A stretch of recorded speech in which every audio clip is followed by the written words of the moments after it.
Donald Trump अपने बयानात में ये कह चुके हैं कि ईरान की जो सारी सीनियर लीडरशिप है उसको हमने ख़त्म कर दिया है, इसका न्यूक्लियर प्रोग्राम तबाह कर दिया गया है, इसके मिसाइल तकरीबन ख़त्म हो चुके हैं, उसकी फ़ज़ाइया और बहरी क़ुव्वत ख़त्म कर दी है और इसे दुनिया के नक्शे से ही मिटाया गया है। तो ईरान के पास अब क्या बचा है, क्या बचाने के लिए ईरान ने मुज़ाकरात करने हैं, इस सारी सूरत हाल पर हमने बात करनी है। और बात करने के लिए हमारे साथ मौजूद हैं ब्रिगेडियर रिटायर्ड मसूद खान साहब, दिफाई तज्ज़ियाकार हैं, इसके साथ साथ जौहर सलीम साहब, साबिक सेक्रेटरी खारजा हमारे साथ मौजूद हैं। अस्सलाम वालेकुम, good morning to both of you. सबसे पहले जौहर सलीम साहब, मैं आपकी तरफ आती हूँ। जिस तरीके से सर हम सिचुएशन देख रहे हैं कि इस वक्त अगर ये हम कहें कि all eyes are on Islamabad, तो ये बिल्कुल दुरुस्त होगा। कैसे देखते हैं अब तक की तमाम सूरत हाल को?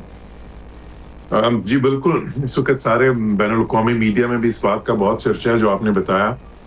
देखिए, मैं पहले भी अपने कमेंट्स में कह चुका हूँ कि पाकिस्तान एक यूनिक पोजीशन में है इस सारी सिचुएशन में, क्योंकि पाकिस्तान के ईरान के साथ भी बरादराना ताल्लुकात हैं, खलीजी ममालिक के साथ भी बहुत ही नज़दीक तरीन और बरादराना ताल्लुकात हैं, और साथ ही साथ अमेरिका से भी एक बहुत अच्छे ताल्लुकात हैं। तो तीनों जो इसमें साइड्स हैं सब पाकिस्तान पे एतमाद करती हैं। तो इसमें दूसरे ममालिक भी शामिल थे, इजिप्ट और तुर्किया भी, लेकिन सबसे नुमाया रोल पाकिस्तान का रहा है। जो मैसेजिंग भी हुई है जिसका जिक्र किया प्रेसिडेंट ट्रंप ने और आपने भी उसका जिक्र किया, तो ये लेकिन जाहिर है कि दोनों साइड्स के जो पॉइंट ऑफ व्यू है, अमेरिका में जो प्रेसिडेंट ट्रंप ने तो उनको वो 15 पॉइंट्स जो भेजे हैं, जिसमें जाहिर है कि वही 4-5 चीज़ें, जो न्यूक्लियर प्रोग्राम की बात, मिसाइल्स प्रोग्राम को लिमिट करना, उसके बाद वो प्रॉक्सीज को हेल्प ना करें, या वो सारा जो है ना अपनी पावर प्रोजेक्शन बाहर ना करें, इस तक, और फिर आइंदा गारंटी दें कि वो इसको जो है अपने हरमज़ को कभी बंद नहीं करेंगे। इस किस्म की चीज़ें हैं। दूसरी तरफ ईरान की तरफ से भी आपने बिल्कुल सही बताया कि उनके भी मुतालबात हैं कि आइंदा उनको गारंटीज मिलें कि इस तरह के हमले नहीं होंगे। वो खैर रेपरेशंस की भी बात करते हैं, बहरी अड्डों की भी, और जाहिर है कि दोनों साइड्स के वो तो एक मैक्सिमलिस्ट पोजीशन होती है, उसमें से कुछ चीज़ें फिर मानी जाती हैं, कुछ जो है नहीं मानी जाती हैं, वो तो गिव एंड टेक होता है, जो कि फिर ये मुज़ाकरात की मेज़ पे होगा। उसमें ये अहम चीज़ है कि ईरानियंस ने कहा था कि जी वो स्टीव विटकॉफ और जो है जेरेड कुशनर उससे मुज़ाकरात नहीं करना चाहते, क्योंकि आपको पता है कि वो थोड़ा इजराइल नवाज समझते हैं उनको, तो इसलिए उन्होंने कहा कि जी वो फिर टीम बदलें। तो इसलिए अब ये मार्को रूबियो और जेडी वैंस का ईरानियंस ने ये जो है इंडिकेट किया था कि वो उनको प्रेफर करेंगे। तो वो, और ज़ाहिर है कि वो सीनियर भी हैं, जेडी वैंस तो वाइस प्रेसिडेंट हैं, जो है Marco Rubio secretary of state हैं। तो अगर उस लेवल पे मुज़ाकरात हों तो ज़्यादा बेहतर होंगे, और यही ईरान चाहता है। तो इस्लामाबाद अब तो देखें, ज़ाहिर है कि हर तरफ आ गया है। इस्लामाबाद में मतवक्को है कि मुज़ाकरात हों, और पूरी दुनिया ये चाहती है कि अब ये हों। इस खित्ते के ममालिक भी, वो देखें, जिस तरह मैं कहता था कि अब एक लूज सिचुएशन बन गई है सबके लिए। दोनों साइड जो भी कह रही हैं वो तो ज़ाहिर है उनके बयानात तो पोस्चरिंग होती है, वो ज़ाहिर है अपनी अपनी नुक्ता नज़र से बात करते हैं। लेकिन असल चीज़ ये है कि इस जंग का अब जारी रहना वो ईरान के लिए भी बहुत ज़्यादा ख़तरनाक है, इस खित्ते के लिए भी, खलीजी ममालिक के लिए भी अच्छा नहीं है, और दुनिया की मईशत के लिए भी तबाहकुन हो सकता है। तो इसलिए अब ये बहुत ज़रूरी है कि ये जो है ना मसला मुज़ाकरात के लिए सेटल हो, और एक देर पा इसकी सेटलमेंट आए। ये नहीं कि दोबारा फिर 6 महीने के बाद इसी कॉन्फ्लिक्ट को फिर से उसका देजावू हो जाए। तो वो इसलिए कॉम्प्रिहेंसिव सेटलमेंट ज़रूरी है, और वो मुज़ाकरात के ज़रिए हो सकती है। बिल्कुल ठीक है। ब्रिगेडियर साहब, आपको क्या लगता है, जिस तरीके से अभी जौहर सलीम साहब कह रहे हैं कि वाकई इसकी कॉम्प्रिहेंसिव जो सेटलमेंट है इस मसले की, वो बहुत ज़्यादा ज़रूरी है, मुज़ाकरात के ज़रिए भले ये सेटलमेंट हो, और क्योंकि होगी भी टेबल टॉक से ही, तो आपको क्या लगता है कितना इम्पोर्टेंट है इसका देर पा सोल्यूशन या अमन?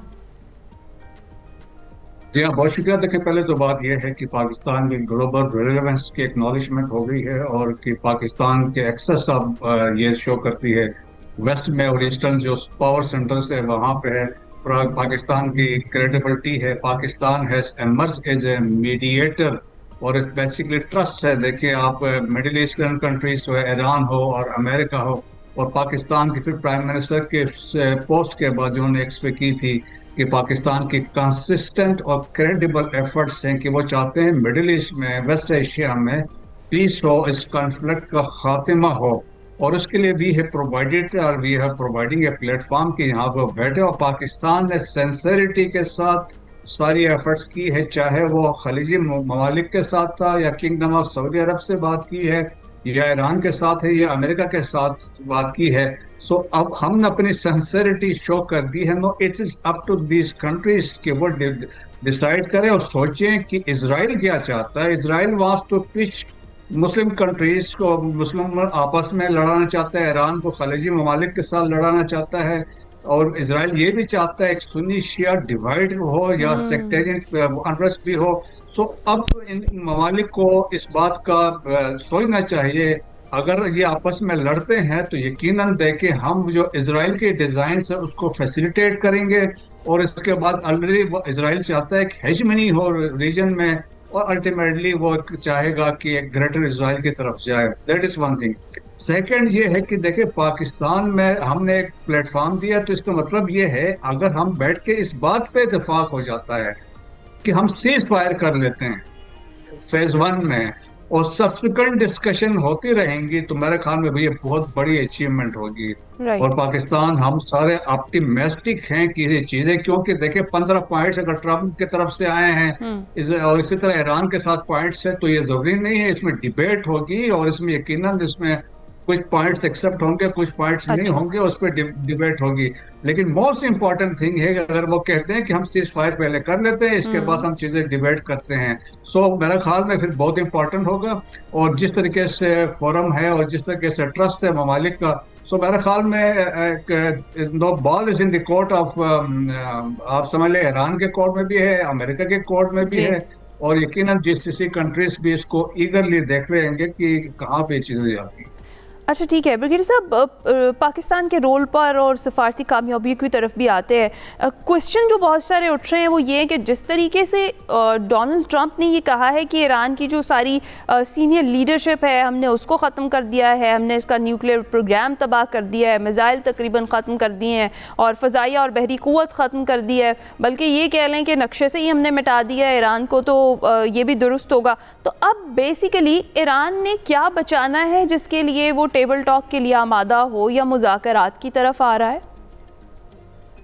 पहले बात है अमेरिका भी एक सेफ एग्जिट चाह रहे हैं, क्योंकि क्लीन ब्रेक अचीव करना चाह रहे हैं, क्योंकि जो ऑब्जेक्टिव्स वो हासिल करना चाह रहे थे, पॉलिटिकल ऑब्जेक्टिव्स भी हासिल नहीं हुआ, रिजीम चेंज नहीं कर सके, मिलिट्री ऑब्जेक्टिव्स कोई हासिल नहीं हुए, ईरान इंटैक्ट है, ईरान डिफेंड कर रहा है, ईरान रिएक्ट कर रहा है, रिस्पॉन्ड कर रहा है। सो अब देयरफॉर अभी ये चाह रहे हैं, इवन इजराइल भी चाहता है किसी तरीके से निकल जाए, क्योंकि जो वो कर सकते थे वो नहीं कर सके हैं। That is one thing. Iran भी चाह रहा है कि अभी लॉन्ग टर्म कोई आप वंस फॉर ऑल चीजें सेटल होनी चाहिए। यकीनन वो उनका भी बात सही है कि फ्यूचर में कोई जंग की गारंटी दे कि जंग नहीं होनी, लड़ाई नहीं होनी चाहिए, और एक वो सेटलमेंट चाहते हैं कि स्ट्रेट ऑफ हॉर्मुज़ का एक लीगल फ्रेमवर्क बनना चाहिए, तो मेरा ख्याल वो सबके लिए एक्सेप्टेबल होना चाहिए। और इसी तरह के बाकी जो चीज़ें हैं जो खिते के अंदर जो उनके एलाइज हैं या प्रॉक्सीज हैं उनकी बात करना चाह रहे हैं, और उस तरीके से न्यूक्लियर पे बात होगी, मिसाइल्स पे बात होगी, तो बहुत सारी चीज़ें हैं। सिमिलरली अमेरिका की डिमांड्स हैं, बहुत सारी होंगी यकीनन। और आप देखें जो पीछे जो बातचीत हुई तो उसमें बहुत सारी चीज़ें ईरान तो एक्सेप्ट कर चुका था। सो मेरे ख्याल में जैसे फोरम एक हम प्रोवाइड कर चुके हैं। ईरान के देखे, ईरान का तो कोई अभी जो है it was a war of survival, वो अपना आप को सर्वाइव कर गए हैं और अपना आप को इंटैक्ट रख के उन्होंने अपनी रिजॉल्व शो की है कि उनको शिकस्त कोई नहीं दे सकता है, डिस्पाइट द फैक्ट उनके वहां पे डिस्ट्रक्शन हुई है, उनकी टॉप लीडरशिप पहले दिन एलिमिनेट हुई थी। लेकिन फिर भी आप देखें कि उन्होंने कहा कि हमारा सिस्टम इसकी इंडिविजुअल ओरिएंटेड नहीं है, it is a develop system है, जो सिस्टम चलता है। तो दैट्स वाई आज देखें कि आज भी सिस्टम इंटैक्ट है, पर अभी भी है, एक हुकूमत चल रही है, प्रेसिडेंट भी वहां पे है, सिस्टम सारा चल रहा है। सो इसका मतलब ये है कि आप ईरान को इस तरह पॉलिटिकली शिकस्त तो दे नहीं सकते थे, मिलिटरीली आप दे नहीं सके, तो अब इस सब चाह रहे हैं किसी तरीके से सेफ एग्जिट निकले और इस तरीके से आप दोनों विक्ट्रीज क्लेम करें। ट्रम्प भी यही देखें, हर दफा वो यही कह रहा है कि मैंने सब तबाह कर दिया, हमने वो तबाह कर दिया। और आप देखें पिछले साल जून में भी कहा था we obliterated their nuclear power, लेकिन आज फिर दोबारा उस न्यूक्लियर की कैपेबिलिटीज की बात कर रहे हैं। सो ये रेटरिक चलते रहेंगे। मोस्ट इंपॉर्टेंट थिंग है कि सीज फायर और सब्सिक्वेंट जो डिटेल डिस्कशंस होंगे। बिल्कुल ठीक कह रहे हैं। अच्छा ब्रिगेडियर साहब, जिस तरीके से अभी हम बात कर रहे थे, आपने भी जिक्र किया कि स्टीव विटकॉफ और जेरेड कुशनर को मुज़ाकरात के लिए भेजे जाने का जब क्वेश्चन किया गया एक सहाफ़ी की तरफ से, तो उसका फिर जवाब ट्रंप ने ये दिया कि मार्को रूबियो और जेडी वेंस जो हैं वो मुज़ाकरात के लिए जाएंगे। तो क्या यही वजह है कि ईरान जो है वो ट्रस्ट नहीं कर रहा था स्टीव विटकॉफ के ऊपर और इसी वजह से ये चेंज हुआ? और इसके साथ साथ जब दूसरी जानिब की बात करें तो जो स्पीकर हैं वो मुज़ाकरात में शामिल होंगे, वो काफ़ी क्लोज थे, साबका जो सुप्रीम लीडर है उनके काफ़ी करीबी साथी भी थे, तो क्या वो इन तमाम शराइत को मानेंगे, कुछ लचक दिखाएंगे? वो तो उनके बारे में है कि वो बड़ा सख्त मौक़िफ़ रखते हैं। बिल्कुल, देखें कि पहले तो ये है कि जो जिस तरह स्टीव विटकॉफ और कुशनर की बात हो रही थी, लोग उस पर डाउट कर रहे थे क्योंकि उनके सिंपैथीज टुवर्ड्स इजराइल थी। अब जो आएंगे तो बहुत इंपॉर्टेंट लोग, अगर वाइस प्रेसिडेंट आ रहा है तो he is the key man, जो वहां से आएंगे मार्को रूबियो होंगे। और यहाँ से आप देखें कि एक तो स्पीकर भी आएंगे, फिर दूसरे अब्बास अराक्ची भी होंगे जो ऑलरेडी इस बातचीत में इन्वॉल्व रहे हैं। और फिर देखें कि जो अभी जो कि लीडर के तौर पर उभरे हैं मजलिस के हैं और उसको तायीद हासिल है रहबर मुश्तबा खामनाई की, तो यकीनन देखें कि इसमें आप कोई, दैट्स वाई मैं कह रहा था कि हम सब ने रियलाइज करना है कि भाई अगर आपने कुछ लोग कुछ दो वाली बात करनी है और आपने अपनी चीजें भी मनवानी है, उनकी भी कुछ माननी है, तो चीजें सेटल हो सकती हैं। अगर नहीं होंगी तो देखे से खुदा ना खास्ता अगर कोई चीजें सेटल नहीं होती, तो जिस तरह मैंने कहा इजराइल के डिजाइन जिस तरीके से हैं, तो वो उसके it will have disasters consequences for the region, खिते के लिए और मुसलमान ममालिक के लिए बहुत नुकसान होगा। तो उस बात के लिए मैं कह रहा था कि हमें सिंसेरिटी के साथ, बहुत ठंडे दिल के साथ, सोच के दिमाग के साथ बैठ के हमने देखना है, अपने यकीनन इंटरेस्ट को प्रोटेक्ट करना है। लेकिन मेरा ख्याल में होपफुली ये ईरान भी इसमें चीज़ें समझता है और वो यकीनन अपनी चीज़ें मनवा भी लेगा, कुछ वहाँ से बातचीत है वो भी एक्सेप्ट करेगा। और होपफुली मेरे ख्याल में अगर स्टेप 1 पे अगर हम सीज फायर पे चले जाते हैं और उसके बाद डिटेल डेलिब्रेशंस होती रहेंगी और पाकिस्तान ने प्लेटफॉर्म दिया, तो मेरे ख्याल में पाकिस्तान की भी बड़ी ख्वाहिश होगी, गवर्नमेंट ऑफ पाकिस्तान की, प्राइम मिनिस्टर ऑफ पाकिस्तान की, फील्ड मार्शल आसिम मुनीर की, जिस तरीके से हमने देखे सबको एक मनवाया है, सबसे रिक्वेस्ट करके उनको सबको, जिस तरीके से हमने डिप्लोमेसी की है, मिलिट्री डिप्लोमेसी की है। हमारी कोशिश यही रही है कि मुस्लिम ममालिक में आपस में कन्फ्रंटेशन ना हो, हम सेक्टेरियन डिवाइड से बालातर होकर सोचें, अपना मुल्की मफाद को सोचें, इस्लामिक कंट्रीज को आपस में इख्तलाफात को ये देखें कि इसका बज़ाहिर फ़ायदा किसको होगा, वो इम्पोर्टेंट चीज़ है। राइट ब्रिगेडियर साहब, इसी पर बात करते हैं, पाकिस्तान के रोल पर ही बात करते हैं। जिस तरीके से अभी आपने भी जिक्र किया कि अगर पाकिस्तान कामयाब हो जाता है इस जंगबंदी में, तो ये डेफिनेटली दुनिया में अमन की खातिर और ये जो हालिया जो कशीदगी चल रही है अमेरिका और ईरान की, इसमें बहुत बड़ी सफारती कामयाबी हमारी होगी। डेफिनेटली तारीख़ में सुनहरी हरूफ से नाम लिखा जाएगा। लेकिन इन फ्यूचर भी आपको क्या लगता है मज़ीद जो सफारती कामयाबियाँ हैं उसके दरवाजे भी खोल देगी? और अगर बात करें चैलेंजेस की, तो पाकिस्तान को खुसूसी तौर पर ये जो मामला है, ये जो क़याम अमन के लिए कोशिश कर रहा है पाकिस्तान, इसमें सबसे मेजर चैलेंज क्या फेस करना पड़ सकता है?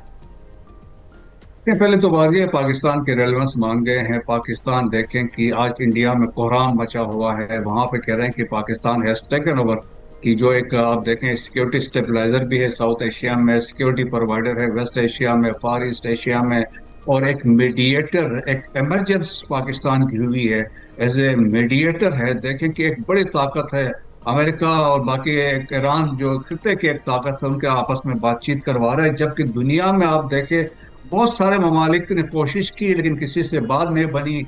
इवन तुर्किया पे भी कोशिश तुर्किया ने भी की, इजिप्ट ने भी कोशिश की, लेकिन पाकिस्तान की बात मानी गई है। फिर देखें ना कि फील्ड मार्शल आसिम मुनीर की प्रेसिडेंट ट्रंप से बात करना, तो वो उसके आप इम्पोर्टेंस देख लें। सो पाकिस्तान की इमरजेंसी, जहाँ पे हमने कहा कि जियो स्ट्रेटेजिक प्रोफाइल हमारा ऊंचा हो गया है, आज पाकिस्तान की हर जगह पे बात देखें, आप कोई भी मीडिया उठा के देख लें दुनिया में, इस वक्त इलेक्ट्रॉनिक और प्रिंट मीडिया सब पाकिस्तान की बात करें। सो पाकिस्तान हम कहते हैं मिडिल पावर भी बन चुका है। All eyes on Islamabad sir. Middle financial time ही ने लिखा था कि फील्ड मार्शल आसिम मुनीर की जो पर्सनालिटी है वो मल्टी एलाइनर है। उसका मतलब ये था कि having good relations with all the big powers, China है, रशिया है, अमेरिका है, but retaining it's strategic autonomy, that is very important. That's why देखिए हमारी एक न्यूट्रलिटी है, हमारी क्रेडिबिलिटी है। सो पाकिस्तान के लिए देखिए हम अपने जिस तरह का चैलेंजेस जो है, हम तो एक ब्रिज का किरदार अदा कर रहे हैं बिटवीन ईरान के साथ और खलीजी ममालिक के साथ और दुनिया की बाकी ताकतों के साथ कि खित्ते में अमन होना चाहिए। जी। और हमें एहसास है कि अगर ये अमन नहीं होता है, अगर ये जंग जारी रहती है, तो देखें डिस्ट्रक्शन होगी मुस्लिम ममालिक के लिए, चाहे वो ईरान है या खलीजी ममालिक हैं। और फायदा इसका उठाएगा इसराइल, जिसकी डिजाइन्स में ये शामिल है कि मुसलमान आपस में लड़े और इनको इतना वीक हो जाए, कल इनकी हेजमनी जो होगी वेस्ट एशिया में, कोई उठ के उनको चैलेंज करने की हैसियत ही इनकी ना हो, सो दैट वो कैन वो ग्रेटर इसराइल की तरफ जा सके। सो मेरा ख्याल में हमें इस डिजाइन को समझना, इस चैलेंज को हमने कोशिश ये की है, समझाने की कोशिश की है मुस्लिम ममालिक को कि हमने इस को अपना आप को कैसे डिफेंड करना है।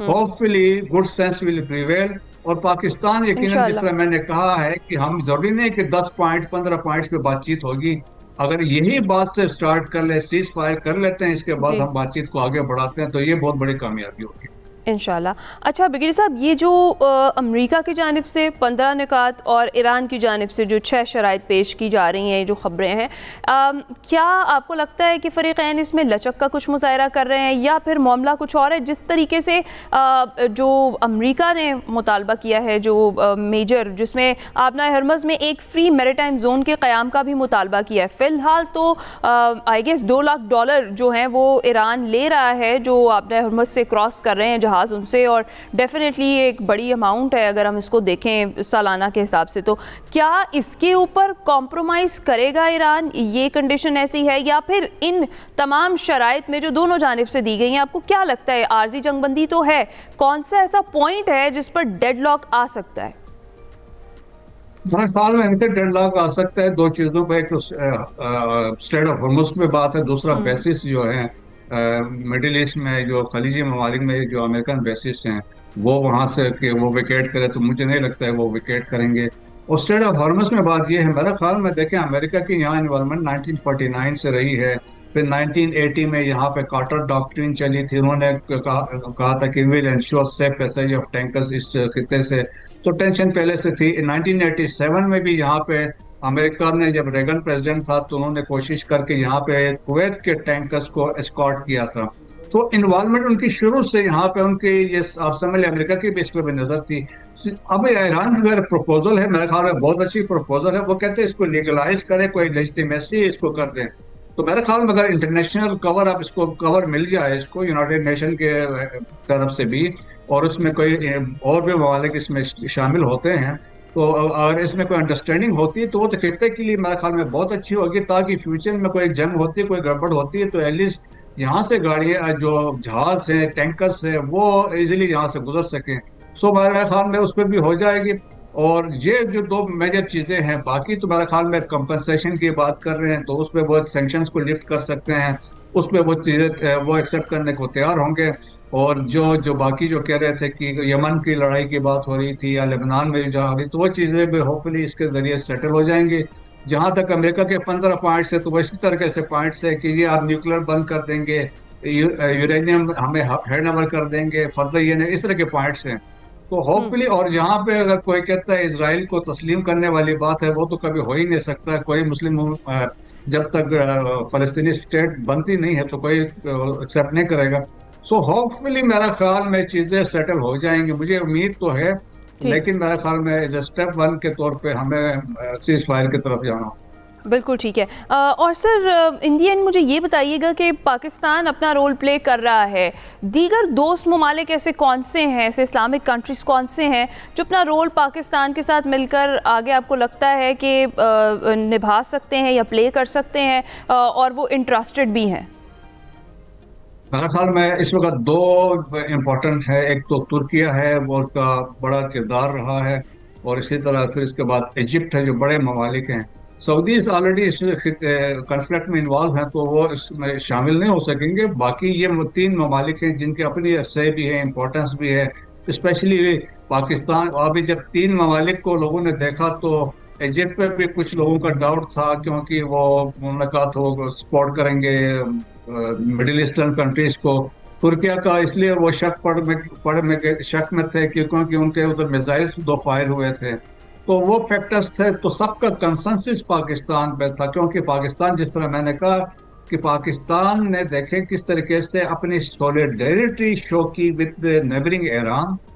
At the same time Pakistan ने प्रिजर्व किए अपने स्ट्रेटेजिक टाइज हैं वो अमेरिका के साथ और खलीजी ममालिक के साथ। सो हमारी जो डिप्लोमेसी रही है, हमारी मिलिट्री डिप्लोमेसी रही है, या हमारे प्राइम मिनिस्टर का इंटरेक्शन रहा है, या डार साहब की फ्रिक्वेंट इंटरेक्शंस रही है, उन्होंने पाकिस्तान को देखें एक न्यूट्रल कंट्री के तौर पे, एक ऐसा कंट्री है विच इज एक्सेप्टेबल और क्रेडिबल रेलेवेंस के तौर पे पाकिस्तान उभर आया है। So that is the importance of Pakistan. जब आपको प्रेसिडेंट ट्रम्प के साथ अगर आपका फील्ड मार्शल बात करता है तो मेरे ख्याल उससे आपके वेटेज का पता चलता है। राइट, बहुत शुक्रिया ब्रिगेडियर रिटायर्ड मसूद खान साहब, आप हमारे साथ मौजूद थे।